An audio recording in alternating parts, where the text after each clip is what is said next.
And you know, Heather, I have a bit of a thing for a first sentence in a book. And in your book, the first sentence is sometimes our paths in life take us in completely Um, unexpected directions. And it's certainly true, right? it is. Right? For yourself as well.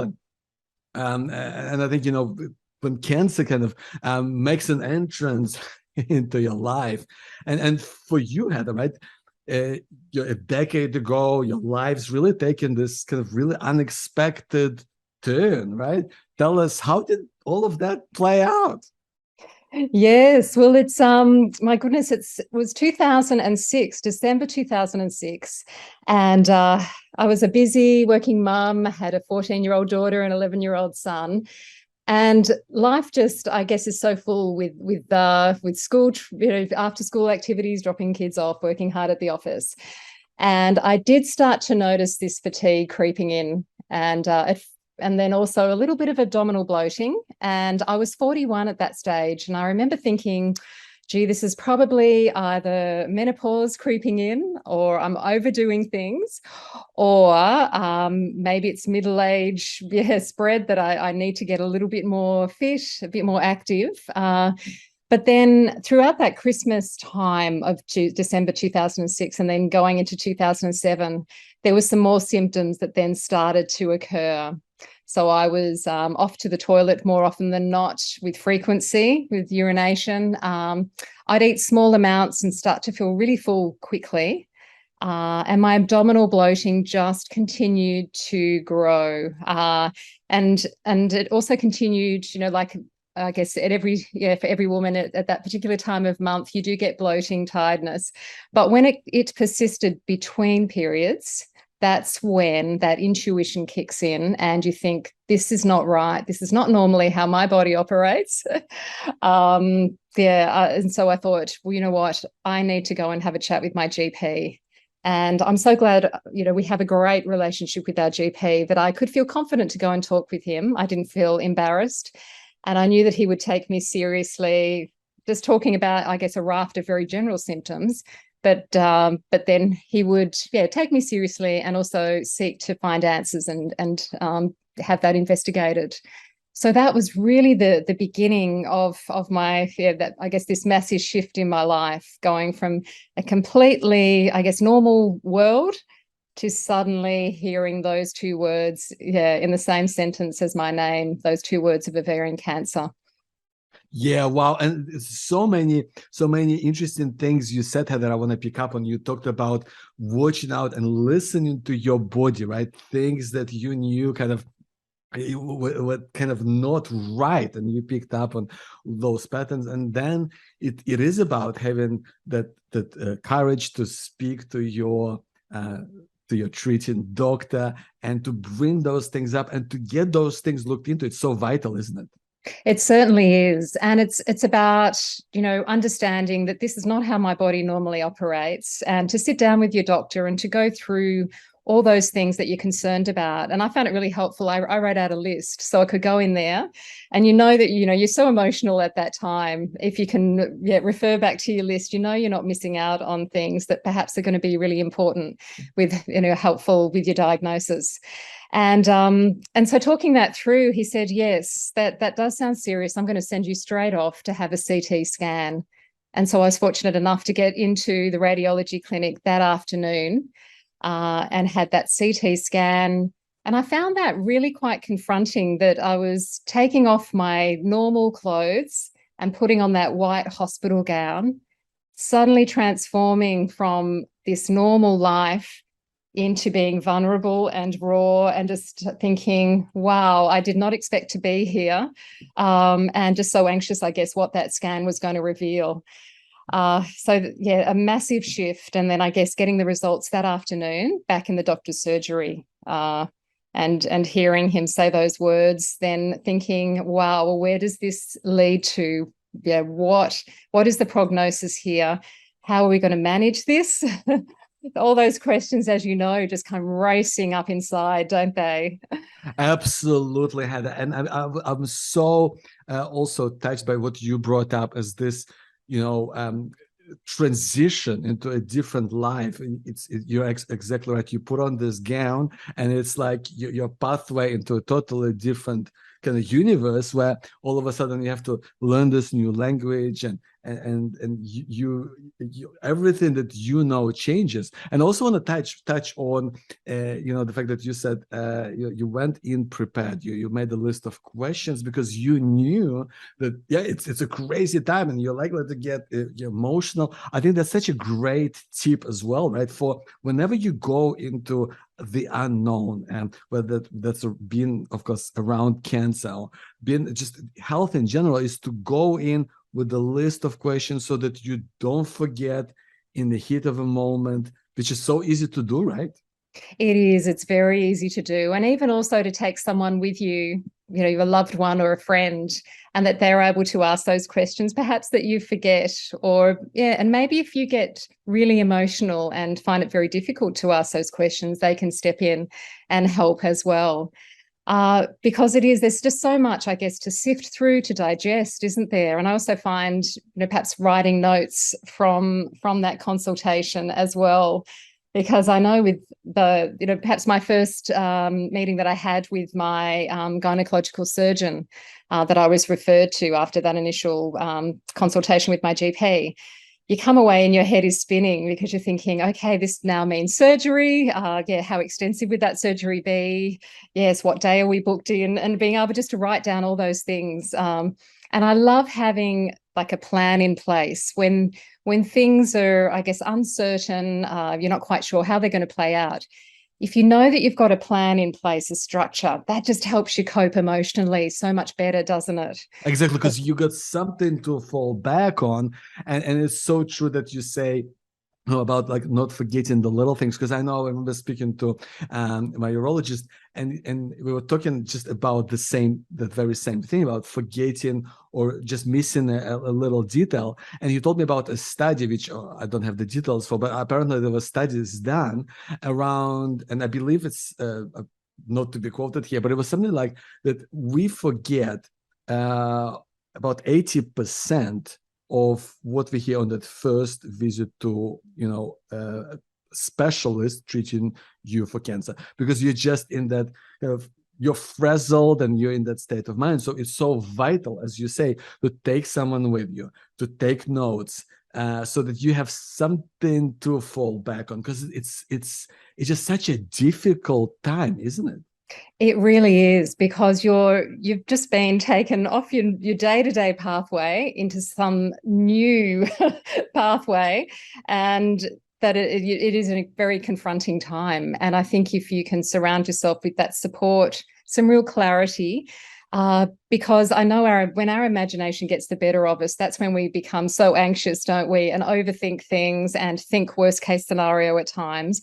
But if we're able to get that clear explanation and that knowledge and understanding of what the treatment is going to be, what surgery will entail, that will help us cope so much better. And also that you don't feel alone, do you? If you've got somebody with you in those consultations, and also in the lead up to surgery. I just remember being so grateful that my family came in on that morning of surgery, to have them there. That I could give them, that last little hug, and then be wheeled off to surgery. That just meant so much, gave me a lot of strength to face that, because that is a big day, isn't it? When you're heading off to surgery, you're relieved that the day's here, aren't you? But you're also just quite worried about what the surgery is going to reveal. I remember just feeling very torn between those two things.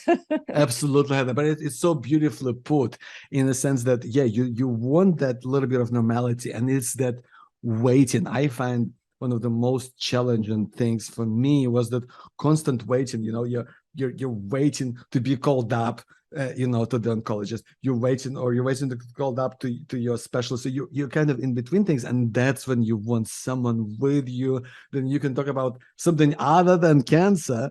You can talk about your just normal everyday life. So, Heather, when it comes to those difficult moments, because we all have them, right?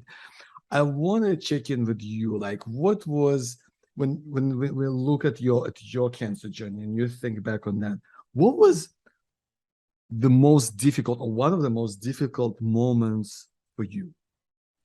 I probably have about 4 difficult moments. I guess hearing hearing that initial diagnosis is tough stuff, and digesting that.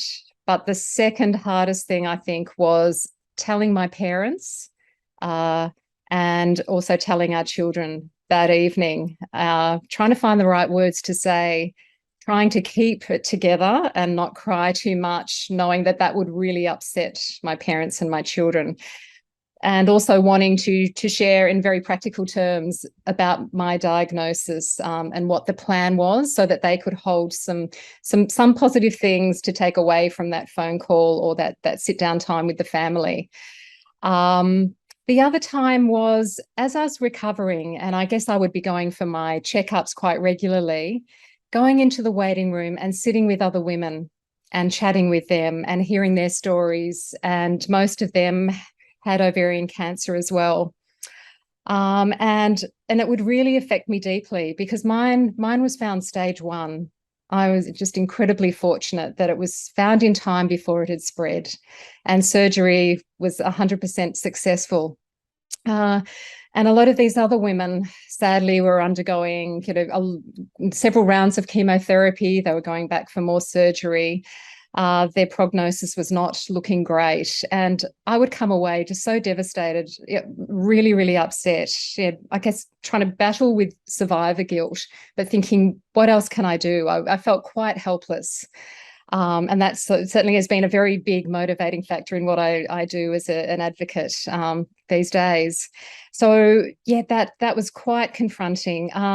And I do find that, yeah, each year now, when I go back and I have my results read out to me, you still find yourself transported back to that very first time, don't you? You're sitting on the edge of your seat, just waiting to hear the news and hoping that it is all going to be good still, because I guess for me, I don't want to be transported back there. I want to keep growing and being well and healthy and trusting my body and moving forward.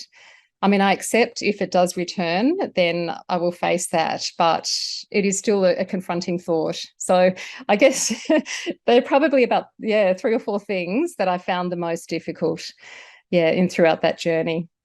Thank you for sharing that, Heather. For me, I also find I have a slightly different perspective on that. I do feel in some weird way, and I don't want this to come off strange, but I do feel that reconnecting with those early days of, being diagnosed. For me, also the time when I knew that my cancers come back.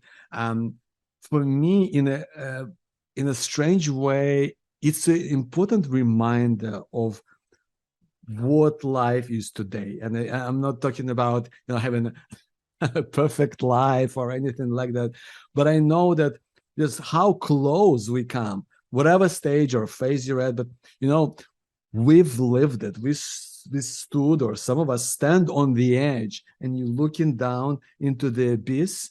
And one of the things that you realize that, for me, I think it's that we only have this moment today to live our life, to be at our best, to give what it is we can to move forward. And that's one of the reasons why I really asked you about the most difficult moments, and thank you for sharing that. Isn't to dwell on it and but I feel like also those times, they often push us towards an important change in our lives, right? An important change where you go towards exploring things that you might not have done before. So what was that like for you? Because you had those changes that kind of made you realize certain things about yourself and where you wanted to go.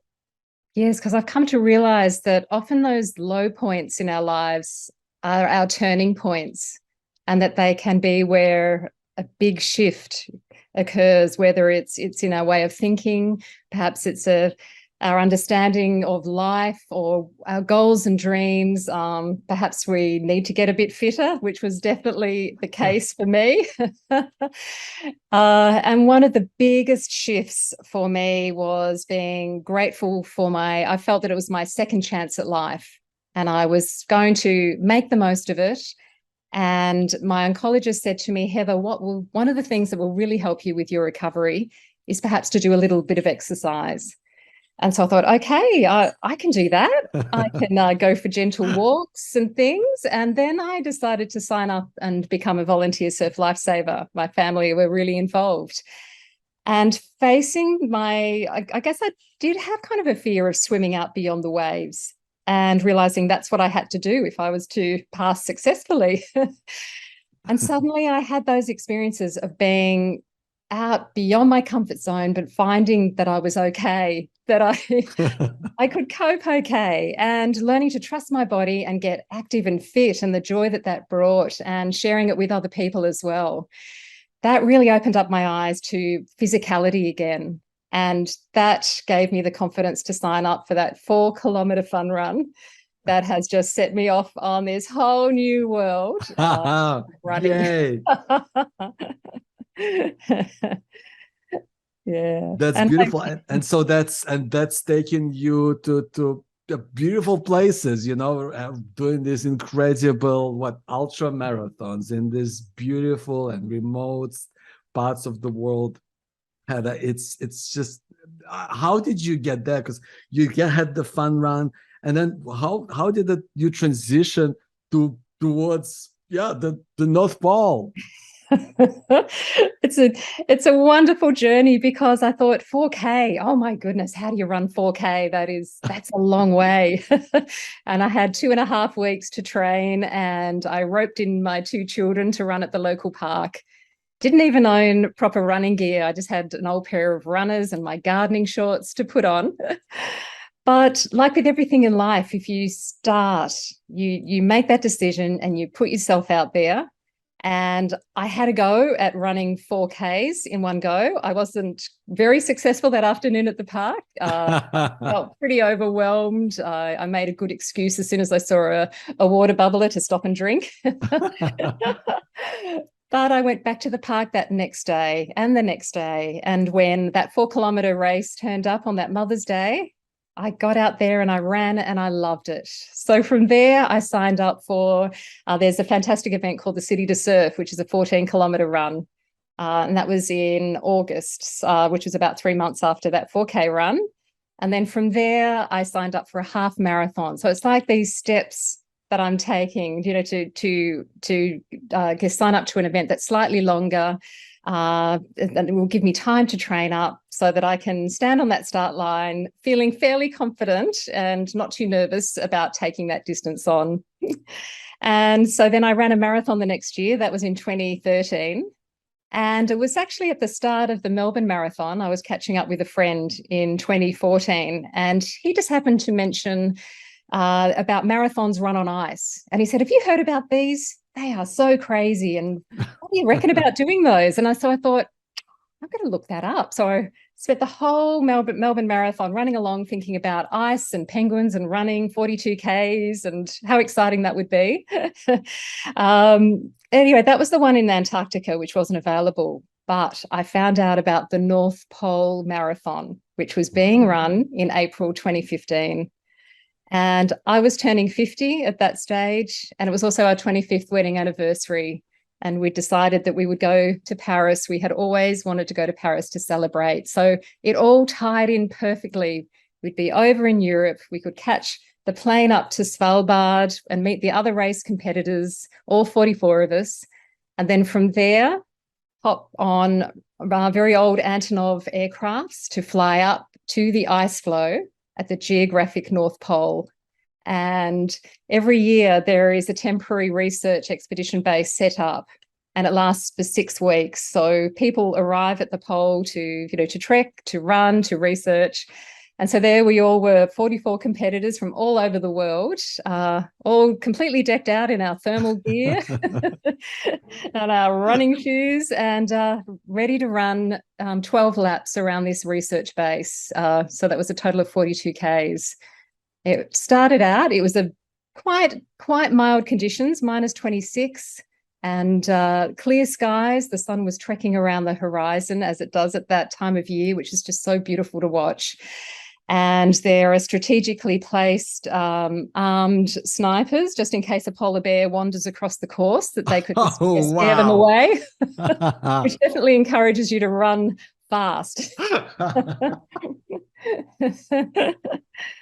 And so, yeah, you set off, the starter gun goes, and away you go. And I just remember thinking, wow, my goodness, I've just turned 50 and here I am. I'm having an adventure and I'm going to celebrate life. And each lap I had dedicated to somebody in my life, whether it was other women with ovarian cancer, to my family, yeah, to different people. And that gave me, just such wonderful inspiration and courage to keep going. And the conditions changed. It dropped to -41. The wind picked up.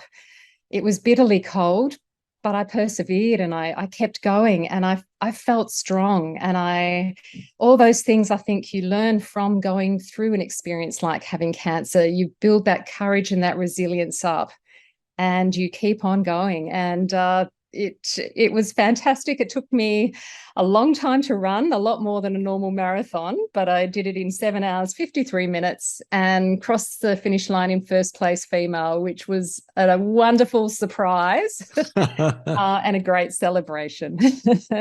That's so powerful, Heather. I love hearing that. And I know this was obviously some time ago, and I've done so many wonderful things, but so congrats to doing that and getting the courage and making a decision to do that. And I think I find it so inspiring is that idea of taking the first step. Because what I'm hearing you say is, it's making a decision to try something out. And it started with that early time, just wanted to get that first run was I think it was 4 kilometers, starting with one thing and then kind of building onto it and then seeing where life takes you, isn't it? It is. This is it, because in the process you grow. And I did hear someone once make a quote that there's no such thing as failure, but it's learning. And what may be a difficult experience that you go through, and perhaps you're doubting yourself, and maybe you think, well, I haven't done a very good job, or I'm not up to scratch, or I don't measure up. But no, put those doubts aside and give something a go. And then you can adapt. If that doesn't work out, or if you don't feel great, then adapt. And you've learnt through that situation.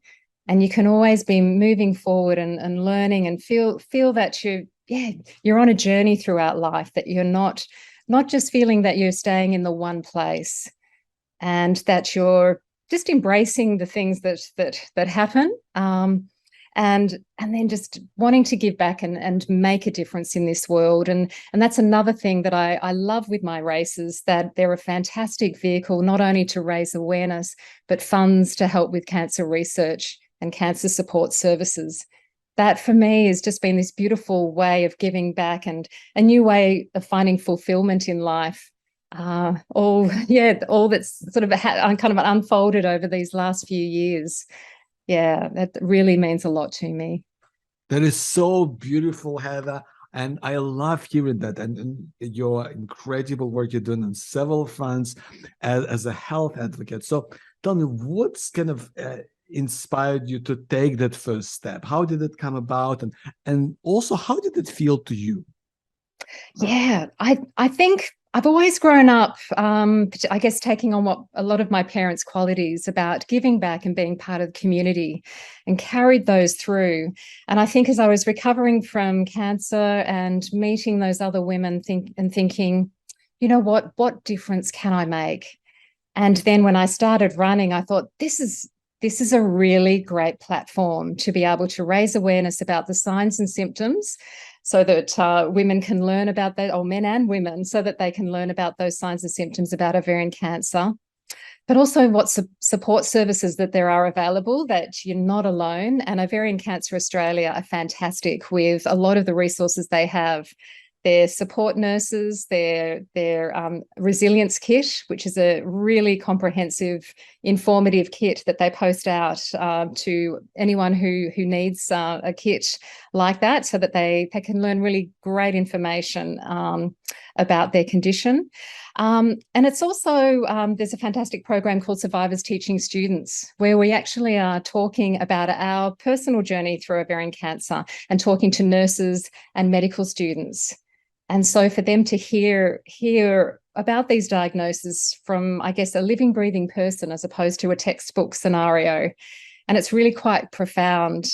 It's a very emotional experience, but it's a way that we can feel that we're making a difference, and that for future patients who are diagnosed, that perhaps we'll make that diagnosis a lot more easy for them, that they can be diagnosed earlier, really help with their care as well. So it's just finding those ways that I can give back is that main driver. And just, stepping out there and giving things a go. That's how I just loved, to tie in all those different things. And also within my book as well, talking quite openly about my cancer experience, so that that can be, a terrific tool as well.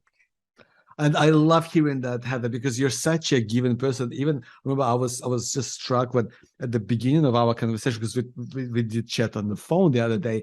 I remember, like, we were talking about, like, what is your day is going to look like, and you said, well, I'm going to give a friend lift for her chemo, and I was like really touched by that, because you're just like this just shining example of giving back in whatever way it is that you can, which I think we all can do. And it's also not only about giving back in the sense that, making a huge difference, which, by the way, I really love, hearing about your survivors teaching students, because it really transcends that learning experience, because we really are a team, aren't we, with our treating specialists, and we all kind of work together. So when they get to hear about lived experience, and not only hear, but become immersed in what that's like, because you have a beautiful way of talking about your experience in your book, and obviously just sharing that out loud. And I think it's so vital to connect for our nurses, for our doctors, for our surgeons, for our oncologists, to really understand and what it feels like. What are the challenges that are facing you as a patient? What sort of things, how does your life transform, and the challenges you might be facing as a survivor or a person, living with cancer? Because all of that is just adds a completely different layer of what you can do. But it also, I think you touched on how it makes you feel that you are giving back. So let's dive into that a little bit, Heather, because I know it's such because giving back is vital, but I think what is often kind of underrepresented perhaps is how it makes you feel like as a person who is doing something positive out in the world, in whatever way that is for you. I mean, you're doing these amazing things. Other people, I guess, have different ways, and we all sometimes want to find that and bring that out, because one of the people, and I'm not ashamed to say that, I think is the transformative for you, because you're doing something that makes you feel like you belong to something greater. Like, talk about that. What's it like for you and your world, and how it makes you feel? Yeah, that I do. I feel so much more connected by putting myself out there, and it can be, on that one-to-one level, as you were saying. I went to pick up my friend from chemo, and I always make sure that I'm available on a Monday afternoon so that I can be there, and that we can go for a walk and have a coffee and talk about completely normal things. But being there as a support, and I get so much back from that as well, that I feel that I'm helping her through this really tough time. And it's also, if you're feeling that you're able to change the landscape and change that conversation that's happening and help with the education of younger women. And I'm also part of a couple of Facebook groups, so that we're able to share amongst ourselves just so openly. And it's that sense of never being alone, that no matter what we're going through, that we can connect with each other, that someone will always be there to support, whether it's a little word or a very long conversation or many long conversations that go on. And I think it's so important for us to all play a role and see what we can do. Like, take a step back going, okay, what is the thing that I can do to help bring change here? And if we can come up with ideas and step out there and make a difference, and then what we get back is just so amazing, isn't it? It's interesting because we don't go in wanting to think what I can get out of it, but boy, you get so much fulfillment and purpose. Like, it's brought so much purpose into my life, being able to not only be an advocate, but to be out there, perhaps at different speaking engagements, raising that awareness, knowing that I can keep being a voice, that I can speak for those women who have sadly, passed away from ovarian cancer, that I can be their voice to continue on and make that difference in that space. So it's just so many things that are wrapped up within that motivation, isn't there? Absolutely, Yeah, Heather. yeah. And it definitely keeps me going. When I'm doing events like in the Sahara Desert, I was running the Marathon des Sables, which is a long distance race. It's 250 kilometers in 7 days out Oh there my in God. the desert. And there are times, you can imagine with those types of races, not everything goes to plan. And there are moments where you just think, oh, my blisters, or I'm just feeling so hot and tired. I just want to perhaps curl up under a rock if I can find one. But it's those times where you really do, look within and find that comfort and that purpose and that drive. And you think about those people that you're doing it for, and that spurs you on. You get back up again and you finish that race and know that you've made a difference. So it is all those things just tied up, isn't it, in a big bundle in our lives that give us that motivation and that joy and that hope. Absolutely. So and I also love how you talk about it, that you describe it in such physical terms, because I think it helps us, exercise and movement. Even that in itself is such a huge driver in reconnecting with our sense of being and who we are, because you're out there and sometimes you're exposing yourself to these extreme elements, and we're all different. So some will not go out and go for this incredible run in sub-Saharan desert, but we all have our ways to get in touch with our own bodies, and whether that's through yoga, whether that's through meditation, whether that's through some kind of movement activity that helps us feel more alive. And I think that's such a huge part of life, isn't it, that after cancer, feeling more alive, more present, more in the moment, more engaged, because it is, like you said, it's another chance at life, isn't it? It is, and it's such a defining moment where we suddenly think and look at things with new eyes, and we realize we want to be as healthy as we possibly can, and we want to engage with as many people as we can, make a difference, trust our bodies again. And I'm all for yoga and having an ocean swim and a walk. It just helps so much, doesn't it? And a sit under a tree in a park, to go and have a trek, or look up at the mountains. All those things just really fill our soul and fill our cup back up again. And it's about looking after our mental and emotional welfare as well. It's all tied in together, isn't it, with our physicality. And to be kind to ourselves. And there will be days where we don't feel as well as others, and to listen to our bodies and perhaps, just have that shorter walk or just a sit or a write in our diary. But to give ourselves that permission and to be kind to ourselves, and just enjoy, taking that first breath in the morning, isn't it, when we wake up and go, this is a brand new day and I'm grateful to be here. And let's see what this day will bring. And I'm so glad that you brought this up, Heather, is like being kind to yourself. Because sometimes when we've been through a difficult time, sometimes we're so harsh to ourselves, right? I mean, it's weird, but sometimes we can be so kind to other people that sometimes we forget to be kind to ourselves, right? And Heather, if you're someone, who's maybe been touched, their life has been touched by cancer, and you want to make a difference in some way, but you don't really know where to start, like, what would you suggest to do? What are some of your thoughts around that? Yes, I would, I guess, make inquiries whatever cancer it is, whether you've had or a loved one has had.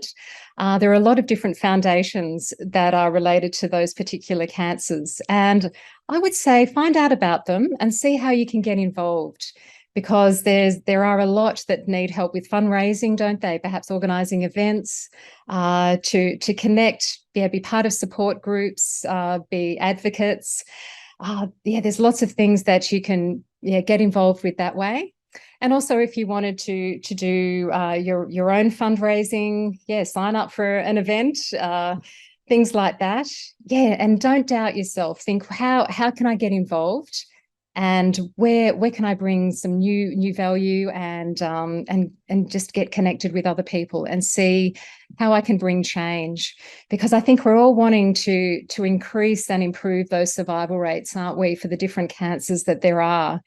Yeah, because I guess presently for ovarian cancer, it's only 48% of women survive beyond 5 years. That, every day 5 women are diagnosed here in Australia, and sadly 3 women pass away. So if we can somehow be a voice and help to bring change, improve those survival rates, but also improve the quality of those people diagnosed, their quality of life, that will be a wonderful thing to get involved with, to do.